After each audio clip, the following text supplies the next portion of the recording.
All right, guys, welcome back to today's episode. I'm Jessi, the founder and chief empowerment officer of This Way to Fabulous. And today I've got Jenn Zellers with me. So I'm super excited about this conversation for a lot of reasons. And I know you guys will get it when I start talking about it. But so Jenn is from the visibility ecosystem. And what her and her team do, which she'll give us a better explanation, but they essentially are equipping established business owners to create like more sustainable and less stressful marketing systems. And these systems can grow with your business. And it's really kind of that like generating sales without feeling salesy, like that's a sales in general, such a taboo term, I feel like, because I think that like people see sales in very different ways. And they really help establish you as thought leaders. And I think that's a really, really interesting topic because that's something I've been talking to a lot of people about lately. So I'm really excited to kind of dive into some of that today. But before we get like too deep into that, Jenn, why don't you let the viewers know, who you are, maybe where you're at in life right now? Yeah. So I've been in online business for, I guess over 10 years now. And I've been speaking on summits and podcasts pretty much that whole time, which is where this ended up coming from because I had a lot of folks asking about how I do that and that kind of thing. So we've got the virtual summit search, which is our speaker directory and summit directories and things like that. And then as people were getting on there and they're like, okay, but how do I actually make this worth my time? And so that's how Visibility Ecosystem then came about because my husband is actually a public speaking coach. So he's taught competitive public speakers. He's taught at the university level. So he's our resident public speaking and PR coach because he also did public relations in a past life. And then I take the 10 years of experience that I have in speaking on summits and podcasts. And we've brought that together to create sustainable marketing systems through speaking and collaborations. So that's kind of our little nutshell. Yeah, no, that's amazing. So are you guys business partners then? Like, do you guys both do that business together then? Yep. That's awesome. Yep. It's super fun, especially because it kind of brings everything full circle because we actually met on the college radio station. So wow, that's really cool. All right. That's really fun.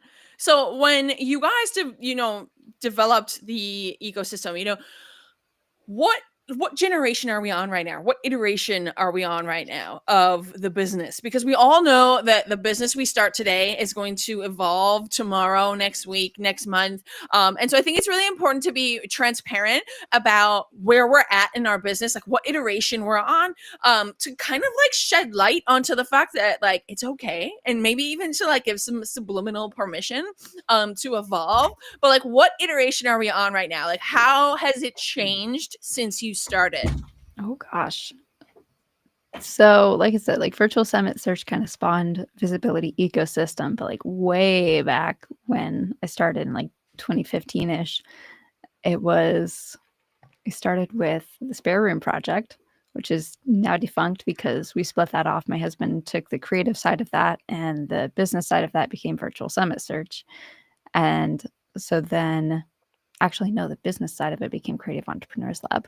It's been a few iterations. So I guess technically 4 now, but Virtual Summit Search still exists. So that's depends on how you count it. Yeah, no, and the number doesn't matter, right? The number isn't necessarily what I'm looking for. Like there's a magic number, right? I want to just, shed light on the fact that, even This Way to Fabulous is on, I don't even know what number iteration, right? Like it has changed and evolved so many times. And actually, fun fact, This Way to Fabulous has actually always been my parent company for, I think like 17 years now, 16, 17 years.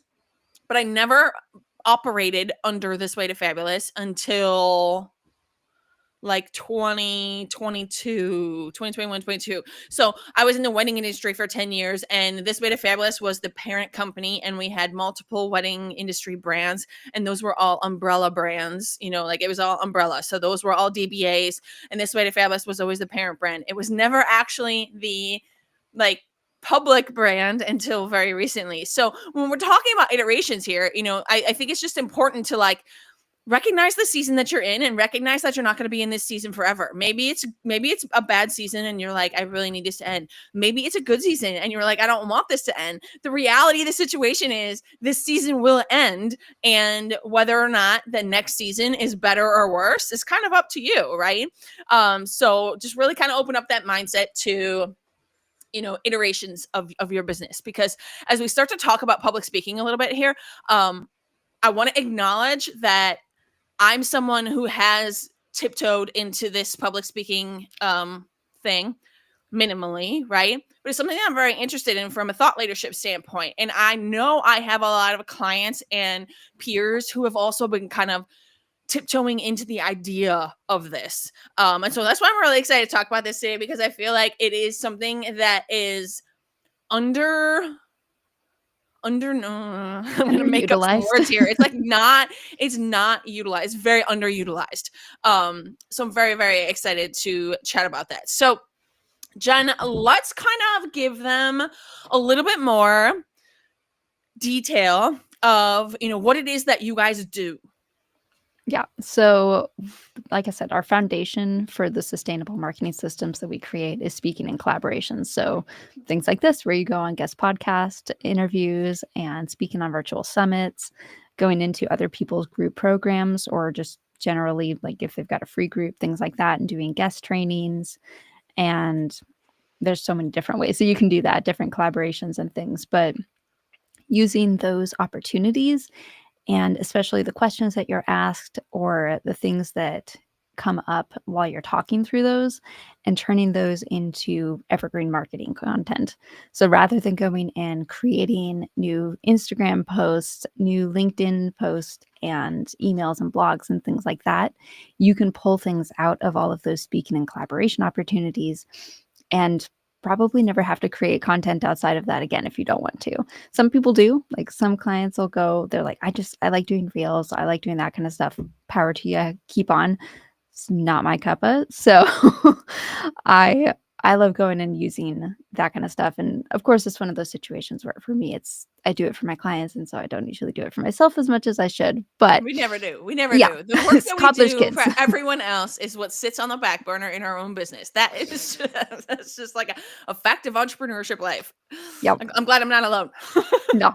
So yeah, that's kind of how a visibility ecosystem is built. Is you plant those seeds with speaking and collaborations, they turn into marketing assets, and then the great thing is those marketing assets, as they bloom and grow, they start producing their own seeds because people see you out there, and especially hosts of podcasts and summits and that kind of thing see you promoting it, and they go, okay, that's what I want. I want someone who's actually going to get excited about it, share it with other people, and not just do it one time. And so they start inviting you. And so you stop having to do as much outbound outreach, and you start doing more inbound invites and being able to say yes or no to those. And so you end up saving so much time, and you get the time back to do the things you love, whether that's client delivery or spending time with your family, or, actually having hobbies outside of business. Because I feel like that's another thing we don't do. Is entrepreneurship a hobby? Because if so, that's my hobby. Mine too. So walk me through a little bit. Who is the client? Who is, I kind of want to, I don't want to call anybody out, and I don't want to necessarily like put anybody in a box. But what I do want to kind of open up the floor for here is like kind of comparing maybe who's ready and who's not. How do we know as business owners or as entrepreneurs or aspiring thought leaders or whatever, like how do you know? Do you have a vetting system or anything that like someone has to kind of fit like XYZ boxes before this is something that is good for them? Or kind of walk me through like who this is for and maybe who it's not for. Yeah. So I think this can work for a lot of different folks. One thing that I have found with our particular approach to sustainable marketing, especially since it's through online speaking and collaborations, is that it typically isn't working as well for physical products or for location-based folks. So like if you are a photographer and you have a studio, you don't typically travel to your clients.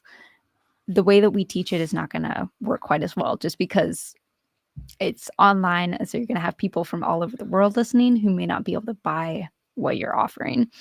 But I've definitely found that the folks who it works the best for are established online business owners.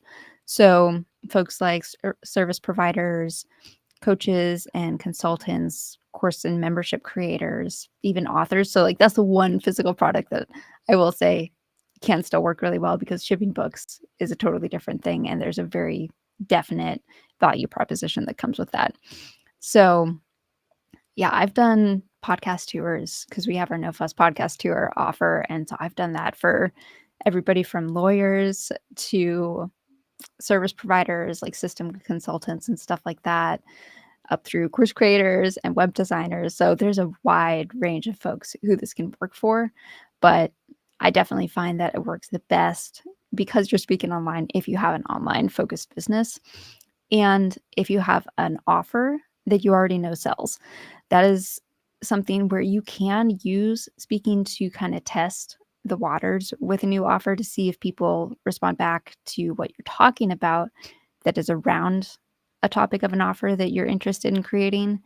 But if you want to actually get the results from it, having an established offer that you know does make sales, that you have your messaging dialed in, we're able to take that and really, really hone in on what your profitable speaking topic is so that you can make sleaze-free sales. Like we have an entire sleaze-free sales framework that we work through with our clients so that you can make those sales even if you're never actually pitching. That's my favorite part, because like when you're on virtual summits, you don't get to pitch usually. And as a host, there's a reason for that, because otherwise it just turns into a pitch fest. Yeah, for sure. But as a speaker, it can be kind of frustrating because you're like, okay, how do I actually make money from this? That's one way. I've actually played around with different lead magnets and things like that to get people more engaged and invested. So there's so many ways that you can use it, but it definitely works best for folks who have been in the game for a few years, are done pivoting and figuring out all those different iterations like we talked about, because it will take a few years typically to really settle in and find what you're going to stick with. And so those are the folks that this works the best for. Yeah. And so what's great about that, about what you just said too, is that, again, I don't mean this in a bad way, but you've definitely funneled out a lot of people. And a lot of those people got funneled out by one of the last sentences you just said, that it takes a couple of years to get settled in. And we live in a world where ain't nobody got time for that, right? Nobody's got the time, the patience. Everybody's got the time, right? We don't have the patience. We don't have the ability to like grasp the fact that we could do some amazing thing right now and not see ROI from that for years. That is a hard pill for a lot of entrepreneurs to swallow.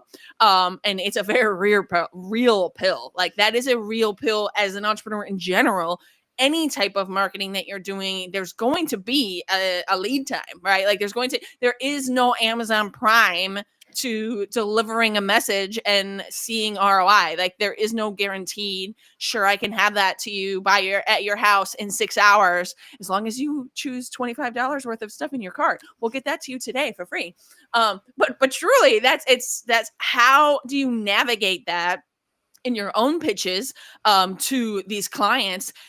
And like what are the pain points that you see the most from people who like want to do this? They have the idea, they have this like, they're dreaming about doing this. It sounds great. This is exactly what I want. But what do you mean it's going to take a couple of years? Like, what does that process look like for you? How do you get people past that pain point? I mean, so most of the folks that I work with have already been through that. They've figured out where they're settled in. The pain point really in terms of the time usually comes up in the fact that I have to tell them, hey, I just need you to be aware that you may, like, I'll give you your podcast tour. You'll have your 20 to 30 podcasts and all the pitch emails and all that. And you can just hit send. But it's probably going to take 3 to 6 months before you actually start seeing those leads and sales come in, because you may record a podcast interview today and it may not come out for 3 months. Yes, it that's may a great even point. not come out for 6 months. I have one client who I've done a podcast tour, but she also has her own podcast. She's booked out through September, I think. That's amazing. And so for her, when we were pitching her for her podcast tour, there were several people who came back and said, yeah, I'd be happy to have you on. Would you be open to doing a swap though? And she had to come back and say yes. but it's going to be like 6 months before your episode would air. Are you okay with that? And that's something that comes up for other clients too. On the other side is they'll have hosts who are like, yeah, I'd be interested in having you on. Just need you to know. And sometimes they don't tell you that though. Yeah. So you have to be aware of that as you're pitching. And that's something I have to walk through with clients and make sure that they understand it. Because if people come into a podcast tour or something like that, like if you could pitch for a summit, it's almost a good summit's definitely going to be about 3 months out. And like we're recording this in March. I'm getting ready to pitch my speakers for a June summit. So it's going to be months before they're going to see anything from that. But if you set it up right, if you have your sleaze free sales framework in place, and if you are leading people through the customer journey well, you can get those clients and those leads that are coming in, especially with podcast episodes, way after the episode airs. So the lead time may take a little bit, but the tail on it is the lifespan really nice. is very long. Yes, that's a great point. Like, I think a lot of people actually view podcasting as more of a short term lifespan for some reason. And I don't understand how people think that, because truly, I kind of feel like podcasting might even be a longer lifespan than blogging nowadays, because this is what people watch more than what they read. Again, it comes back to the whole time thing, right? Like, I can be multitasking and doing things while I'm listening to a podcast episode, right? But I can't really be reading a blog and totally multitask, like it becomes this world of like, how much can I get done in no time, right? Because that's kind of where society has us right now. It's like, you only have 24 hours, you got to fit all of it in. So that's a big issue that I feel like we're dealing with in general, in marketing and just owning a brand. Yeah. So, go ahead. That's the other reason that I recommend that clients create a full visibility ecosystem, not just go on a podcast tour. Because if you're continuing to promote those episodes, that's another way that you're getting that long tail on it. Because even if the host isn't continuing to promote it, while there are still people that are going back and binging the archives of the podcast and everything, which is how you get that long tail, if you're promoting it, it's giving people more touch points with you, and it's putting somebody else in the seat of promoting you as the expert. And so people don't have to take your word for it that you know what you're talking about. They can hear it in the podcast episode. Yes. Oh my God. Yes. That's actually a really good point of like recognizing that podcasts are actually a very a fantastic format of social proof in a sense, right? Because like, you're not just showing up and recording yourself and putting this stuff out in the world. Like, you're reaching out and collaborating and having these conversations that people are very interested in, and that again becomes kind of public proof, or oh my God, that kind of becomes your social proof, right? And I think it's also really important to note that with podcasting, you're also reaching different audiences, right? So like, when we're kind of building up our our schedule for podcasting and stuff, there's strategy involved, right? You don't just bring anybody on your show that, like if I'm going to bring someone who's a veterinarian, but it's not their practice, they're just a doctor. I'm making this up as I go, but like, it's not their practice. They're kind of just hired. They just have the position, whatever. Like, they're not going to have the community or reach that benefits me, right? Like, we all want to be able to kind of swap our communities for everybody to benefit, right? So I love that you said that, because I think that's really worth noting that, social proof isn't just testimonials. Social proof is having these open conversations with other people in your industry, in neighboring industries, in, these kinds of formats. I want to know more about this podcast tour thing, because that sounds really great and all, but like, I want to kind of dive a little deeper into that, because I think a lot of people are starting podcasts right now, right? A lot of people are like, yeah, woo, let's get on the bandwagon. Let's do it. Yeah. And they have no idea the amount of work that is that they're putting in their calendar. Okay. They have no freaking idea. So let's kind of backtrack here a little bit and, podcast tours, same thing. I'm assuming you're definitely looking more for that like established person who has kind of a rinse and repeat. Like, our podcast tour is pretty much a rinse and repeat type of discussion. Are they talking about the same thing, or are they let's just give me a rundown of like, what's a podcast tour? It sounds so fun. I want one. Yes. So shiny object syndrome. Well, it's not really, because this is one of those things, like we said, that is long lasting. And so it's not really shiny. It's going to be a long-term I strategy for like you. long-term strategies though, Hmm. so that's shiny to me. Okay. But I'm Um, not normal, so that's fine. yeah, I feel that. So, I mean, I love doing these every quarter. Like when I have clients who had their topic fits into podcasts that can like essentially if it's a wide enough pool of podcasts, doing them every quarter, it'll give you years worth of content just from like 15 to 20 podcast episodes a year. So the way that we approach it is we only pitch right fit podcasts. I know people who pay thousands of dollars and hire some PR agency, and they pitch them to literally any podcast they can find, regardless of if it's a good fit, because they told them they were going to pitch 100 podcasts a month. Ew. So instead, what we do is we focus on those right fit podcasts where it aligns their audience and their topic to make sure that it's actually getting them in front of the right people. And then we pull 20 to 30 of those podcasts for them, put them into a database with all the information they need, the host email address or their application form, and a tracking system to tell when they need to follow up with them. And then we go in and we can also write the podcast pitches for them, because that's usually where people kind of fall down a little bit. Yeah, I can see Is that.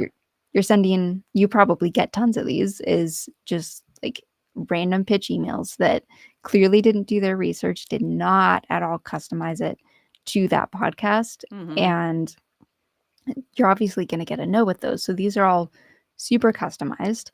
We include 2 to 3 example questions that the host could ask so that they get an additional insight into how customized and how much research has been done, because it shows that we know the audience and what kind of questions they're probably going to ask around this topic. And So the so, host is probably also like, "Damn, yeah, all mhm, right, cool. I love that." Okay. yeah. And making sure that you asked about the topic, and this is one of my favorite things, because a lot of people go and they just have a basic topic. They pitch the exact same title every single time. And while there's not strictly anything wrong with it, it can kind of get oversaturated. Like if you have the exact same podcast episode title coming out on every single guest episode that you are on, it makes it really, really hard to promote it yourself. And since that is part of your visibility ecosystem, we don't want that. So what we do is we find some core themes, like the core topics that you are going to be talking about, but we find different angles, because the things that you're going to talk about to a mom is going to be different from what you're going to talk about with a 22-year-old who just graduated college. Yes, And so definitely. you're going to get new things to talk about, new content that you get to promote through each of those episodes by making sure that you're angling it for the audience and for that particular podcast theme, because they'll all be slightly different. And so you can recycle the topics without recycling the angles too much. And that way you get fresh content. You don't get bored of it, and you have marketing content to boot. Yes. Oh, wow. I love that. I love that for so many reasons. Obviously, because from a brand standpoint, right? Like, this is an apple. Okay, well, let's talk about the apple from this angle, from this angle, from this angle, upside down. What if it's cut in half? What if it's wet? What if it's dry? Well, I mean, like, there is no end to the angles of which you can talk about a topic. And what I love the most about this is that you're doing the research in a way that, like, you're understanding the brands so well that the execution aspect is seamless, because you are, like you said, speaking to the right people. You are speaking to the specific pain points of that community, right? Because that could be geographical too, right? Like if you're talking about I don't know, randomly, like brand strategy, right? Like, well, if your brand strategy includes an online and an in-person, like, and a brick and mortar, right? That's going to be very different geographically. So you would not approach a New York City podcast the same as you would approach a middle of Wyoming based podcast, right? So it's so important what you guys are doing from a brand standpoint, because like you said, you're doing the work for that. Like, you are going so far and beyond what anyone who has a podcast and is like pitching to people is doing. They have no idea what they're doing. Even me, I'm sitting here like, damn, I'm doing all the wrong things, right? Like this is amazing, because like now I know that I'm not ready for a podcast tour right now, but that's right now. That's the season I'm in. I can recognize that that's not a season that I can handle right now. Like 15 and 20, that's just a lot to me for right now. Like to think we aim for 3 to 5 a quarter. Okay. I was like, I don't know how I can do that. Okay, on top of like, my normal podcast. So, okay, I love this. I love this. I want to go back to something you said in the beginning, about a photographer in their studio and whatever. But what if the photographer has a studio, but they also have an online community where they're doing online training in there? So I think what I'm getting at here is, let's kind of clarify what the tangible kind of needs to be in order for something like this to work. Because I know you said you wanted to kind of be like an established offer where you kind of know it's already something that people like. But from the standpoint of someone who may not be the right person, are there ways for them to become the right person? Oh yeah, absolutely. And the photographer example is a great one, because I actually have a client who is a brand photographer, and she does in-person brand photography. Like, you have to, it's kind of how you do it. Yeah. But she also has an education branch. And so what we did for her podcast tour is we focused on getting in front of other photographers, either existing brand photographers or portrait photographers, wedding photographers who are tired of having every single weekend of their year taken up by weddings, and got her in front of those kind of audiences so that she could build the education branch. And you can do the same kind of thing. Like a photographer who does headshots might have an online course about how to do your own headshots. If you, like, for me, there's no brand photographers in my area. I'm in kind of the middle of nowhere, Ohio, and I've looked and there don't seem to be any. So for me, if I had a photographer who had that kind of thing, then I'd be all over that. And so some photographers have that kind of thing. And in that case, even if their main business is location based, if they have something like that, then they can go ahead and sell it. Essentially, it's really hard if you're speaking on a summit and you've got people in Africa and you're based in Canada. Yeah. It's going to be really hard to get clients from that. But if you are speaking on creating your own brand shoot at home and you have clients in Africa, they can adapt it to their own locale. So that's kind of, it's not strictly that if you have a physical business, you can't do this. You just need some way to be able to actually make the sales. Because that is one thing, is I don't want to go and create a podcast tour for someone and they don't get ROI on it. Like, you can still do it, but I'm gonna be upfront with folks and say, hey, just FYI, based on what you sent in your intake form, I'm not sure if I'm going to be able to get you the ROI. Do you want to go forward or do you want a refund? That kind of thing. So yes. Do you feel like you get a lot of people who think they're ready and they're not?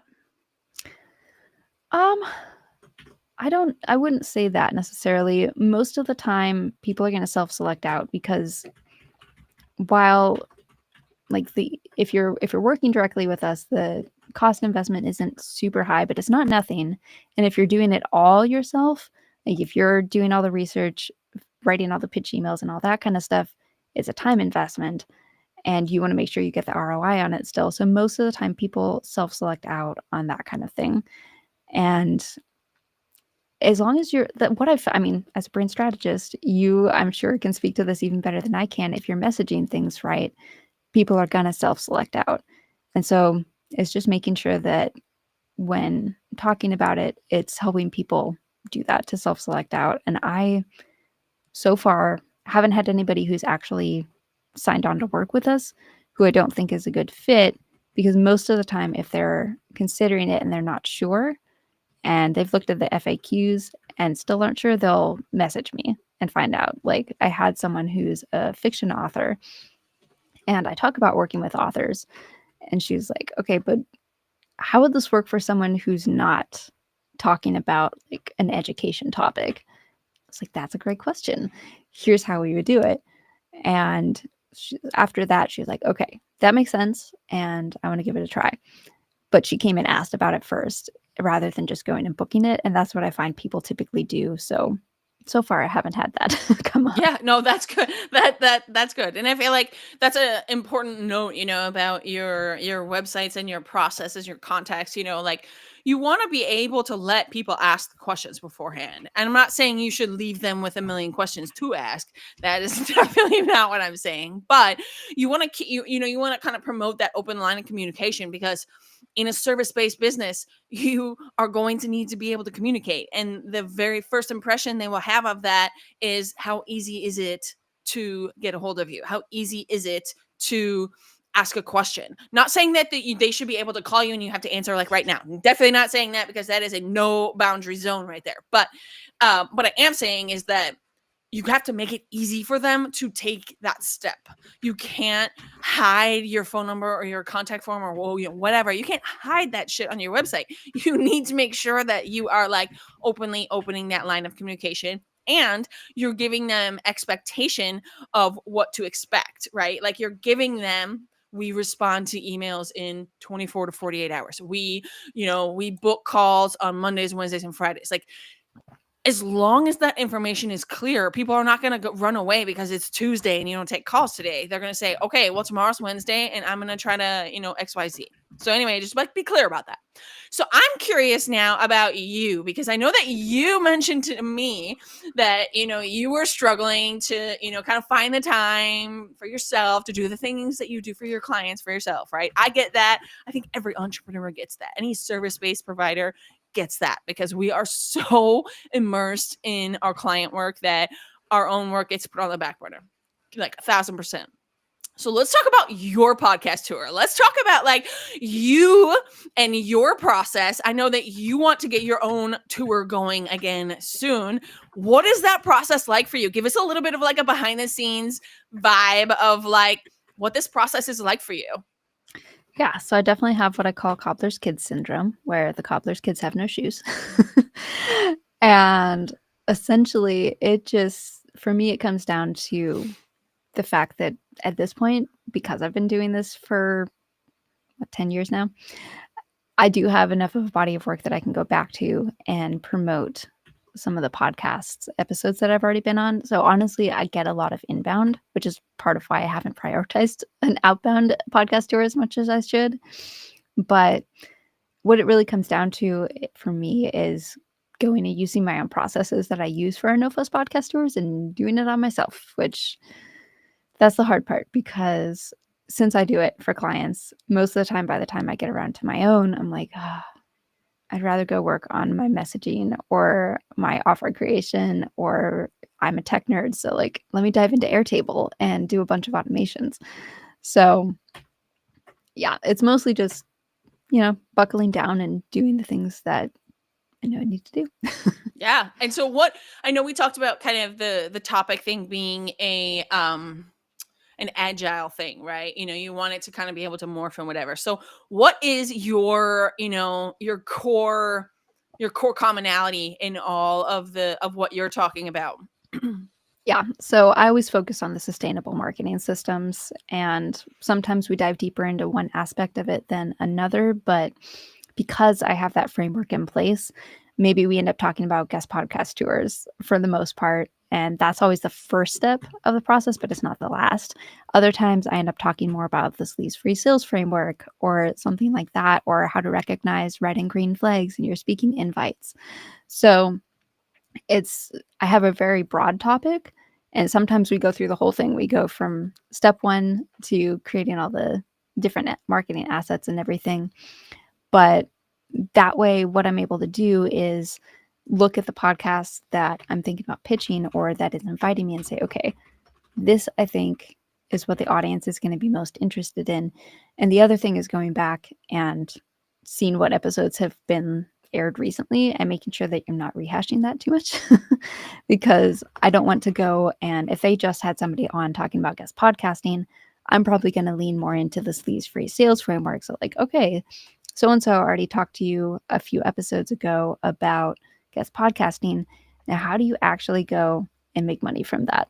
So that's where having that one core topic, like usually 1 to 3 is what I recommend, but having that core topic and then branching out from there, diving deep into one aspect or going through the whole thing is really, really helpful because you're not reinventing the wheel, but you're customizing it into every podcast. For sure. And you're customizing it from the standpoint of, that audience's pain point or the season that audience is more likely in compared to other ones.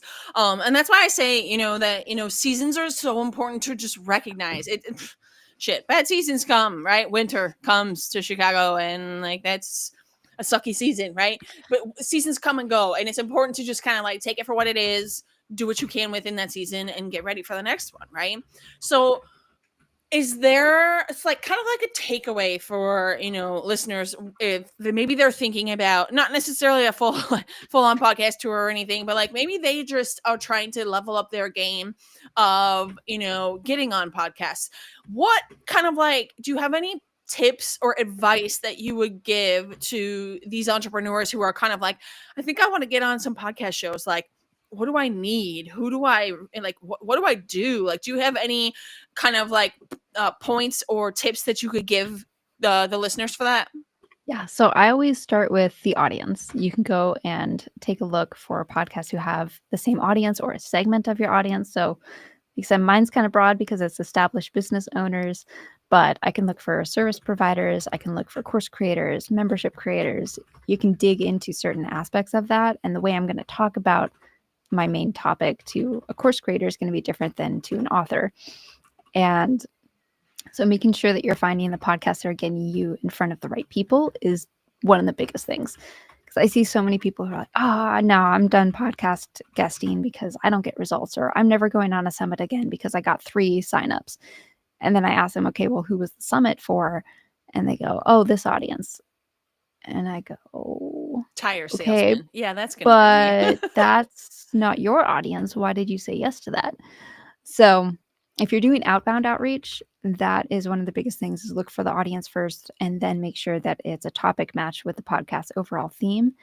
And if you're getting inbound invites, it's okay to say no.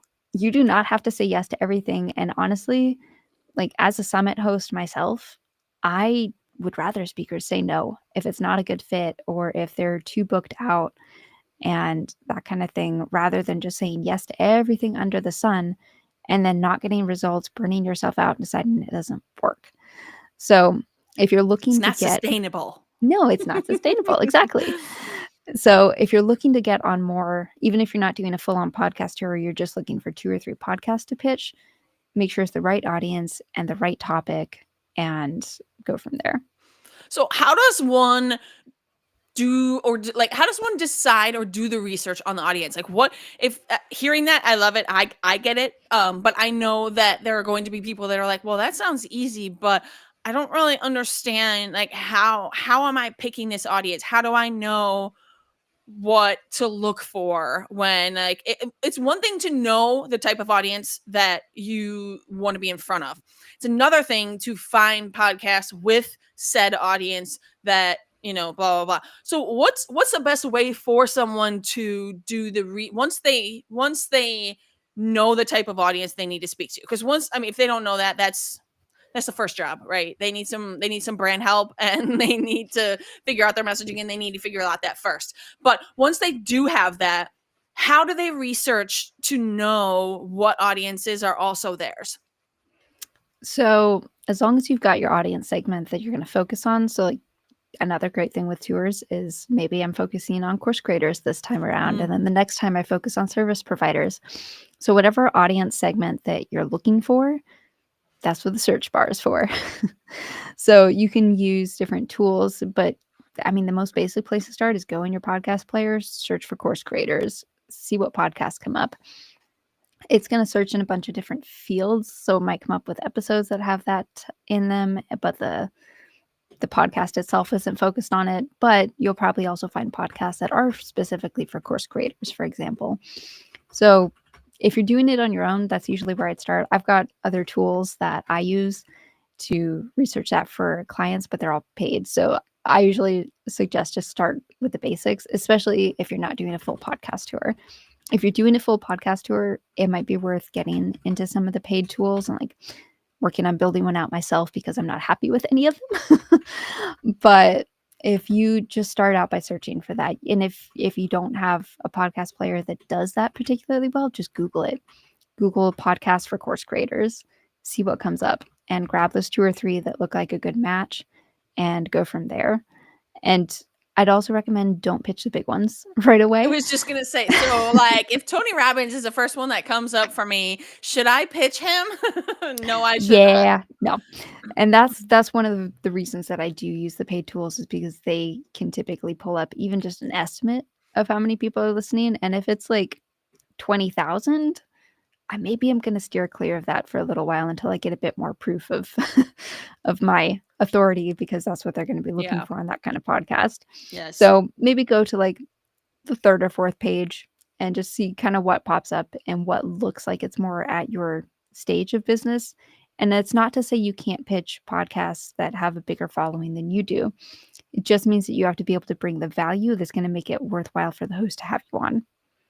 Yes, I love that. And I think that, to add a tiny bit on that, when you're doing your research and you're doing, you're using the search bar, the more specific you can get in your search, the better the results you're going to get, right? You put course creators in there, you're going to get a shitload of podcasts, right?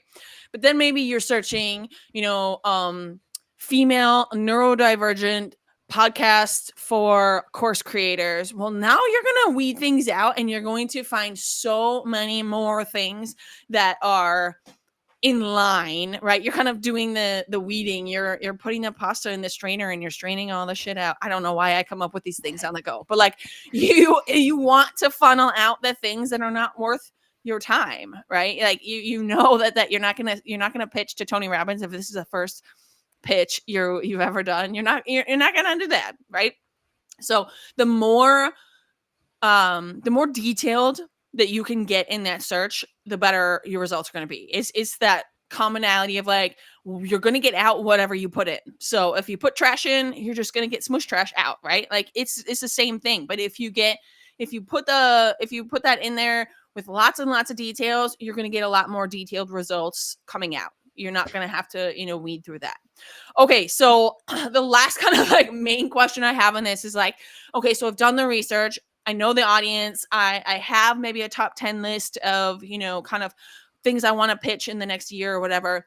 Talk to me about pitches a little bit. Talk to me about like either the process or the basics of the pitching part, because I think that the pitching part for most people is really overwhelming and they don't want to do it. So instead of doing it, they probably go into ChatGPT and have AI do it for them, and then they don't take the emojis out, and so it's obvious that it's ChatGPT and all of the things. Talk to me about the pitches, and kind of the pros and cons of that, or like the ins and outs of that. Yeah, that's honestly the ChatGPT part is part of why we're building out a tool to do that for folks, because it's definitely very obvious when you use ChatGPT. Yeah. The main thing that I always recommend for clients who are writing their own pitch emails is to make sure that you make it about the host and the audience, because the host is there to serve their audience. You don't even need to make it about the host, but if you make it clear that you are here to deliver value and actionable strategies for the audience, that's what's going to carry through. So if you're sitting there going, I'm so-and-so and I've been in this for 15 years and I've had all these accolades, they don't care. They don't care. So if you can, I still want you to say some of that, but that is not the first thing. Like when I start off the pitch emails that I write for clients, it's, hey, I was wondering if you'd be interested in an episode about a summary of the topic. If they're not interested, they're not going to read more. If they are interested, then they're going to go and you can say, I work with so-and-so in order who want to this and such that's related to the podcast theme, because you want to make sure that they know that your audience is interested as well. And then you go into why you think that the episode that you're proposing is going to be valuable to their audience, and focus essentially the rest of it all on their audience. And you also want to make it easy for the host to say yes. So I always try to customize the titles that I'm proposing to how they title their episodes, because different people are going to be different. Maybe they use like a 2-word title and a colon and then a tagline on all of their episodes or most of their episodes. I'm going to title it like that. You want to give them those couple of example questions that they can use and say, if you want more, I've got more. I always provide my clients with 10 sample questions in case the host comes back and asks for more, because sometimes the host is like, these were really good.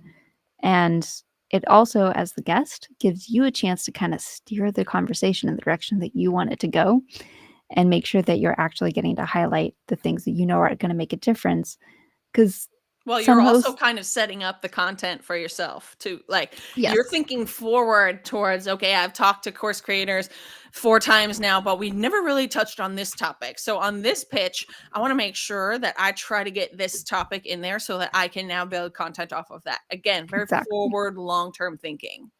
Yep. And it built into your sleaze free sales framework as well, because you then know what kind of questions they're going to come up and what kind of stories to share in order to get people interested in your offers. So yeah, it's mainly make it easy on the host and make sure that you're making it about their audience, not about you or even necessarily about the host.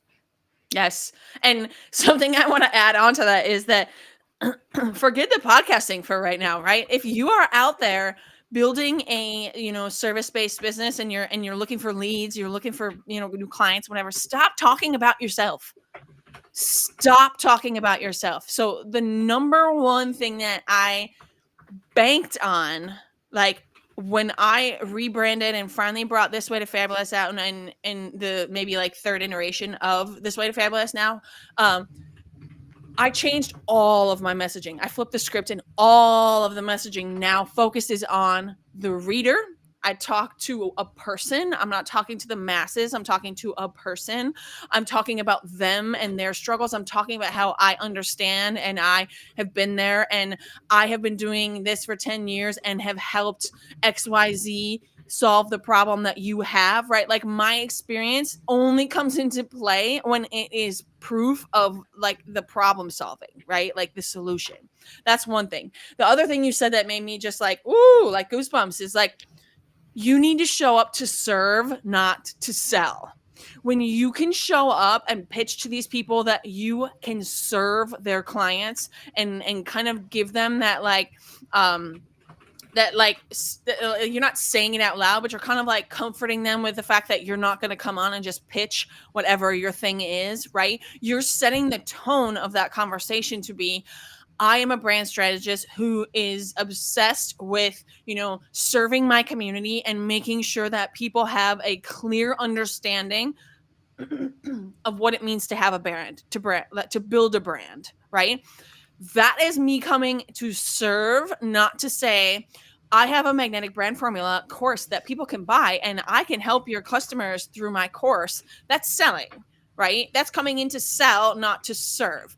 And so that, I think, is like one of the biggest things that I'm hearing out of that is like when you're making it about them and their audience and the help or the transformation that may happen due to that episode. Now people are like, well, hell yeah, I've been looking for a way to give my clients this transformation in a format that I'm not necessarily the expert at.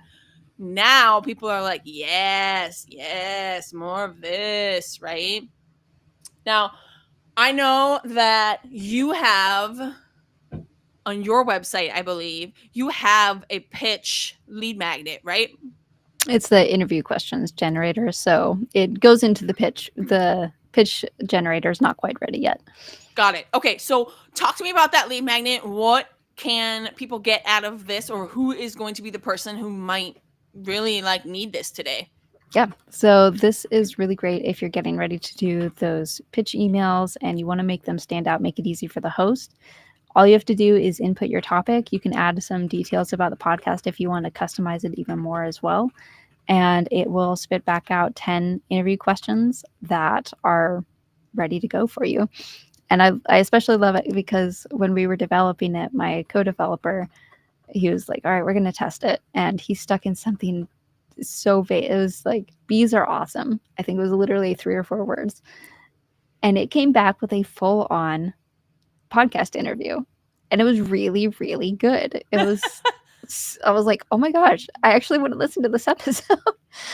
So, that is something that you can grab for free for 7 days, and then if you're a podcast host as well, this is super fun because you can use this to create your podcast interviews. If you're like, "Oh, I hate coming up with the questions. I never feel like they're creative or like that they're really getting to the meat of it," use it for your own podcast too. So it's a multi-purpose tool, and it's really fun. You get some good stuff out of it. That's amazing. I'm going to make sure that I leave that link in the show notes for you guys. So if this is something that you're feeling like, yeah, I want to dive into that. I want to like experience that. I want to kind of take a step of action. I will leave that link in the show notes for you guys to check that out. But Jenn, if other people are, vibing with this and they're feeling like they want a podcast tour, they're seeing shiny long-term objects, what is the best way for them to get in touch with you? Yeah, so you can find me at Visibility Ecosystem on Threads, LinkedIn, that kind of stuff. But if you want to go and grab yourself a No Fuss podcast tour, it's visibilityecosystem.com/No Fuss podcast tour. Real easy. Love that.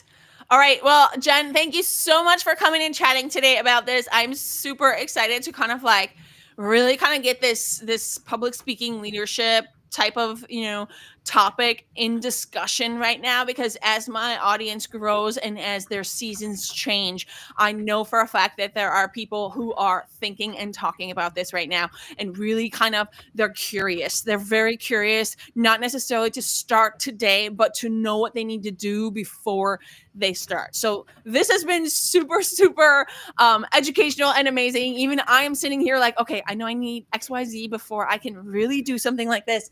But I'm super excited about this. So thank you so much for chatting with me today. And you guys, I will leave all of her contact information in the show notes, including her free lead magnet. I highly suggest that you go try that. All right. Thanks for tuning in again today, guys. Until next time, keep pushing, keep dreaming, and let's keep on redefining fabulous.